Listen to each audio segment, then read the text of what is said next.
ఈ సన్నాసి రండా అలాగే ఎర్ర గాల్చి పిర్రల మీద వాతలు పెడతాం. మీరు ఒక్కసారి చెప్పండి. నీ ముడ్డి మీద డ్రాయర్ కూడా ఉండదు పీకడం మొదలు పెడితే బిడ్డ. నడి బజార్లో ఉరి తీయాలనా, 100 మీటర్ల గోతి తీసి పాతి పెట్టాలనా, ఒక్కనొక్కని పండబెట్టి తొక్కి పేగులు తీసి మెడలేసుకొని ఊరేగుతాం బిడ్డ. లోపల నా కొడుకులు ఛానళ్లు ఉన్నాయి కదా అని అడ్డగోలు చేస్తే చూసుకుంటూ ఊకుంటా అంటారు. పండబెట్టి తొక్కి పేగులు తీస్తే గాడిద కొడుకులు నొక్కనొక్కని. అట్లాంటి లపుట్ నా కొడుకులకు నేను సమాధానం చెప్పను.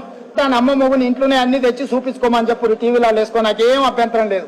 ఓ సన్నాసోడా, సోయిలేనుడా, చవట, దద్దమ్మ, దిక్కుమాలనోడా, దివానగా నెత్తి మీద కాలు పెట్టి తొక్కకపోతే గుండు కొట్టించుకుంటే నా కొడుకల్లారా రండి. అట్లనే తెలంగాణ ప్రజలు అడవి పందుల్ని అయ్యో అరే సన్నాసుడా, మా కార్యకర్తలు వాళ్ళని పట్టుకొని యాప చెట్టు కట్టేసి లాగుల తొండలిడ్చి కొడతారని చెప్పి బోర్ల బొక్కలు పండబెట్టి తొక్కుతాం.